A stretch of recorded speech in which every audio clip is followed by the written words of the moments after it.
Hello kids, welcome to science session. We are doing chapter, a very interesting chapter. Yes, the living organisms and their surroundings. कितना अच्छा लगता है ना कि जब हम we talk about different animals, हम plants की बात करते हैं और देखते हैं कि हम कह देते हैं ये plants हैं, है ना? इनमें leaves हैं, इनमें stem है, लेकिन जब हम उन पर देखते हैं तो कितना we see the difference. और अब जो हमें समझ में आ रहा है ये difference is nothing else. It is the way that they have adapted to that particular environment. तो this is all created by the nature. कैसे उसमें देखें कि एक ट्री है वो हमारा यहाँ पे हमें इतनी बड़ी बड़ी लीव्स देखने को मिल रही हैं, बट द सेम ट्री अगर मतलब और कोई ट्री को अगर हम देख रहे हैं जो हमारा माउंटेन रीजन में है या where it snows a lot, तो वहां पे we see a difference in it. जबकि कहने को हम कह रहे ट्री है, but we can see the difference in the structure of the stem, in the structure of the leaves, है या नहीं है. So much variation is present in our nature and it is very interesting to observe. और अभी हमने last session में, आपको याद है, when I was discussing about the eyes of the lion and about the eyes of the deer. See कि line की बिल्कुल यहाँ पे नाक के पास, very near to the nose, so that it can calculate the distance for the attack. क्योंकि line पे बहुत कम लोग अटैक करते हैं तो उसमें उसका इतना defensive mechanism is not that strong. लेकिन डियर क्या है, इट्स अ वेरी, क्या कितना छोटा सा प्यारा सा एक एनिमल है, इतना टाइनी, लेस वेट का, कि जो हमारे lion, tiger, leopard, everyone wants to eat, वो जो एनिमल्स हैं they want to eat deer. इसलिए क्योंकि उस पे इतने लोग अटैक कर सकते हैं, लोग मीन्स इतने एनिमल्स अटैक कर सकते हैं, सो उसके defensive mechanism is so strong कि it can run very fast. उसकी आईज ऐसी हैं, कलर ऐसा है, हाँ, ईयर्स इतने बड़े हैं कि that deer can listen for the movement of the sound. तो इन दिस वे बॉडी ऐसे बनाए गए हैं और so they have to protect themselves from those predators. तो उनका बॉडी स्ट्रक्चर इज डिफरेंट, लेकिन उस वेरिएशन की वजह से we have opportunity to look at these different things. So today हमने क्या करा था, प्रीवियस सेशन में हमने टेरेस्ट्रियल रीजन पे ज्यादा फोकस किया था.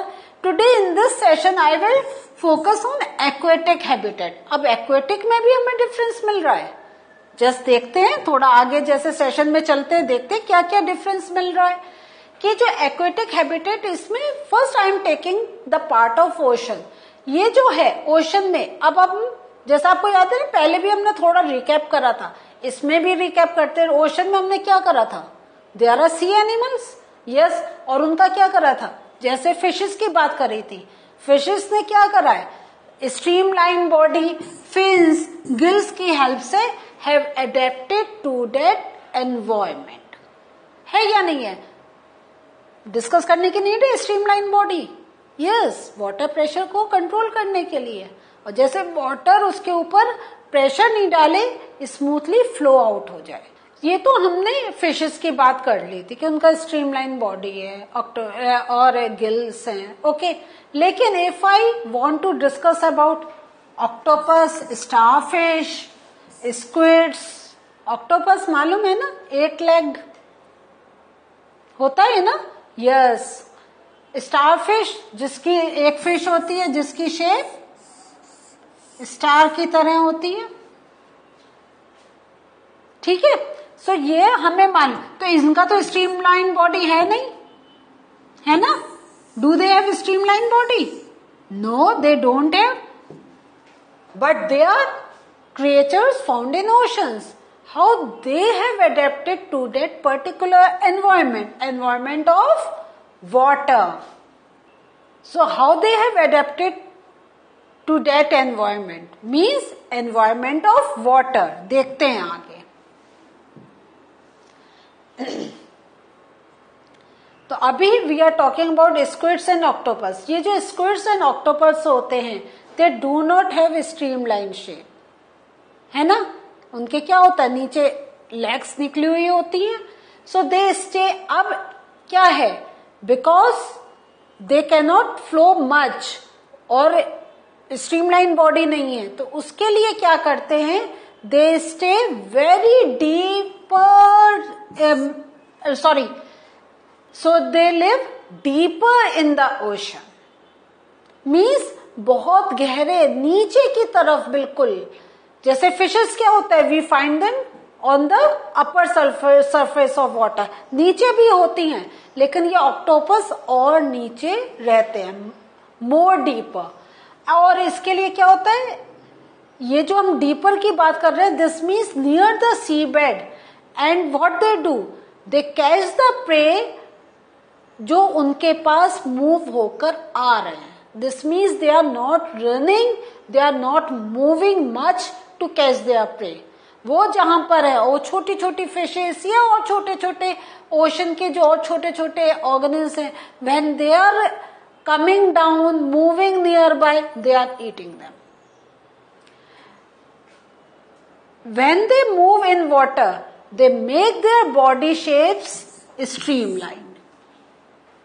So because their movement is limited, so whenever they move, they make their body streamlined. So आप चाहें तो इसको थोड़ा सा आप इसके वीडियोस भी देख सकते हैं, जिसमें आपको देखेंगे कैसे उसके बॉडी में डिफरेंस इन मूवमेंट है, और उससे आपको पता चलेगा कि how does this difference can come out. ठीक है। Next, if I talk about dolphins and whales, dolphins and whales में क्या है, they do not have gills. Ocean aquatic animals की हमने बात करी थी, they have gills for respiration. लेकिन ये जो डॉल्फिन और आपके व्हेल हैं, they don't have gills. तो how do they respire? वो कैसे सांस लेते हैं to survive? तो क्या होता है, they breathe in air through their nostrils. जैसे हमारी नोज है, ऐसे इनकी भी नोज होती है, और ब्लो होल्स। और ये जो ब्लो होल्स हैं, where are they located, on the upper parts of their heads. तो जो time to time when they are coming out of the surface of water, they are क्या हो रहा है, they are jumping in the air. This means they are coming out to breathe in and then they go inside the water. तो उनका है कि वो थोड़ी थोड़ी देर में ऊपर आके वो they take the air then go inside. जब उनका जो जितना बॉडी की कैपेसिटी है उतना वो रह लेते हैं, they again come up and take in the air. लेकिन ये एक विद इन सेकेंड्स का एयर इनटेक उनका इतना ऐसा बॉडी एडेप्टेड है कि they can live for much longer time under the water. Now how do plants have adapted to this water conditions? Some of these plants have their roots fixed in the soil below the water. वो पूरे अंदर अपने को fix up कर लेते हैं. और जो रूट्स होते हैं are reduced in size and their main function is only to hold the plant in place. Generally we have read, अगर हम टेरेस्ट्रियल की बात करेंगे, roots play a very important function to take the water, to absorb the water, but already the plant is in the water. So the main function of root is to hold the plant so that it doesn't flow away. बस कहीं वो टिका रहे, कहीं वो रुका रहे, इसलिए the roots are there. Otherwise, roots are not performing the function. There are roots that are present in the terrestrial regions. समझ में आया ना? टेरेस्ट्रियल में तो क्या है, होल्डिंग भी है और वाटर एब्जॉर्प्शन भी है. हमारे इसमें it is only the holding part. और जो स्टेम्स होते हैं इन प्लांट्स के, they are long, hollow and light. और क्या होता है, ये जो स्टेम होते हैं, when they grow up they float on the surface of the water. इसका बहुत अच्छा एग्जाम्पल है, if you look at the lotus flower. देखा है ना आपने लोटस फ्लावर, कैसे उसकी लीफ अपर सरफेस पे रहती है, and even you can see the stem, है या नहीं है? सो इस वे में तो ये जो अब जब स्टेम आ जाते हैं तो ये आपके और डिटेल में आप पढ़ेंगे कि हाउ डज ये they take in the sunlight so that the process of photosynthesis can go on and they can prepare their food. Now, ये जो आपके ponds and lakes में how does plants have adapted themselves? तो ये जो aquatic plants होते हैं actually क्या हैं? Generally they are totally submerged in water. Water के अंदर ही रहते हैं. और ये जो प्लांट्स होते हैं इनके सम ऑफ दीज प्लांट्स इनका क्या होता है, they have narrow and thin ribbon like leaves. Why they have this thin and narrow ribbon like leaves? समझ में आ रहा है? Yes, because these can bend in the flowing water. तो जैसे प्रेशर आया वो फोल्ड हो गए तो क्या हुआ, पानी का प्रेशर पास डाउन हो गया, उस पे प्रेशर नहीं आया. Because of less pressure these leaves are not breaking down, वो टूट नहीं रही है, वो वहीं की वहीं है. Because you know leaves play a very important role in the plant. अगर लीव्स नहीं है तो फोटोसिंथेसिस होना इज अ डिफिकल्ट टास्क.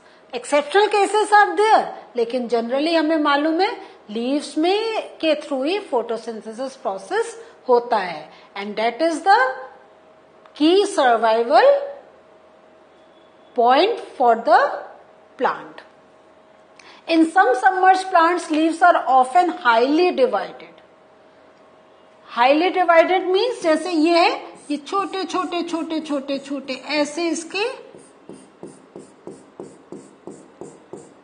हमें डिफरेंट पार्ट्स देखने को मिलते हैं. So in some submerged plants leaves are often highly divided through which the water can easily flow without damaging them. तो मीन्स अब जब इतना है पानी आ रहा है तो इन दोनों के बीच में जो स्पेस है उससे निकल जा रहा है, वो उसके ऊपर प्रेशर नहीं दे पा रहा है. So the main purpose is how to reduce the water pressure. No adaptation of animals. जब हम इस एक्वेटिक एनवायरमेंट की when we are talking about, these frogs can stay both inside the pond as well as can stay on land. तो हम इस type के animals को एक टर्म देते हैं amphibian, those who can live in water as well as on the land. और इनका क्या एक और वेरी इंपॉर्टेंट कैरेक्टरिस्टिक्स है कि they have very strong back legs. और ये बैक लेग्स क्यों है? So that they can jump and catch the pray. देखा है ना कैसे फ्रॉग हमेशा कूद कूद के चलता है ना. फ्रॉग मूवमेंट एक बड़ा स्पेशल मूवमेंट होता है, बहुत अच्छा लगता है जब वो जंप कर करके चलता है ना. सो ये जो है यही है. तो ये इनका है क्योंकि वो छोटे छोटे इंसेक्ट्स इनको खाता है जो फ्लाई करते हैं. तो जो थोड़ा भी उसकी लेवल से ऊपर है तो कैसे खाएगा वो? For that frog needs to jump to catch them. They have webbed feet which help them to swim in water. तो लैंड पर के लिए क्या हो गया, उनके जो बैक लेग्स हैं वो बहुत स्ट्रांग है, और वाटर पर्पस के लिए उनके जो webbed feet and that help them to swim. आपको मालूम है कि जैसे हमें क्या होता है, स्विमर्स को हम देखते हैं, जो लर्नर्स होते हैं या जो swimmers those who go very deep inside the ocean sea, तो उनके हम क्या देखते हैं, बूट्स कितने लंबे लंबे होते हैं, फ्लैप की तरह काम करते हैं. तो ऐसे ही इनका जो अगर हम कहें एडेप्टेशन फीचर की बात करें तो वेब्ड फीट या आपका strong back legs, these are the features that help them to adapt to that particular environment. So what did we learn today? Today we learned about the aquatic part. We have learned about how does animals and plants have adapted to the aquatic conditions. So more things are there to learn from the same chapter that I will take in the next session. So till we meet again, bye.